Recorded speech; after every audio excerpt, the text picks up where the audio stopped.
জলের কাছেই যাচ্ছে, নাকের উপর দিয়ে ছাপ দেবে। এই যে নজর এখানে একটা হর্ন থাকে, হ্যাঁ রাইনোসরাস, এটা কেটে দিয়েছে কাউকে যেন ব্যথা দিতে না পারে। নাকের জায়গাটা কেটে দিয়েছে।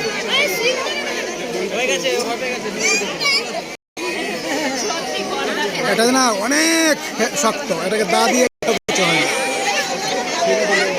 বুঝলে? তুমি যদি এটার উপরে দা দিয়ে এভাবে করো তাহলে এটা কিচ্ছু হবে না, ব্যথাই পাবে না। হ্যাঁ, এটা অনেক শক্ত থাকে রাইনোসরাস।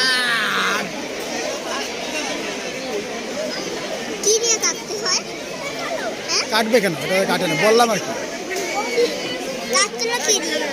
এটাকে কাটবে কেন? এটা তো কাটে না।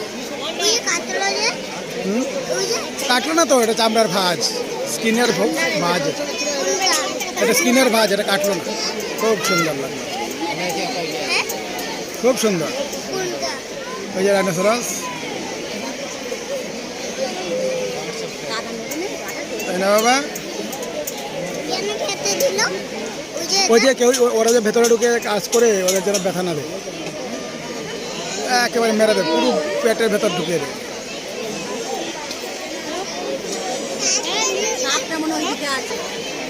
সাপ, সাপ তো ওইদিকে না, ওই দিকে যাচ্ছে, ওই দিকে যেতে হবে আপনার, ব্রিজ পেরিয়ে ওই সাইডে যেতে হবে। এটা এক সাইড, এদিকে তো আসলাম, এদিকে তো বাঘ দেখলাম, চিতাবাঘ দেখলাম, জিরাফ দেখলাম, এগুলো দেখলাম। জিরাফ টিরাফ দেখেছেন?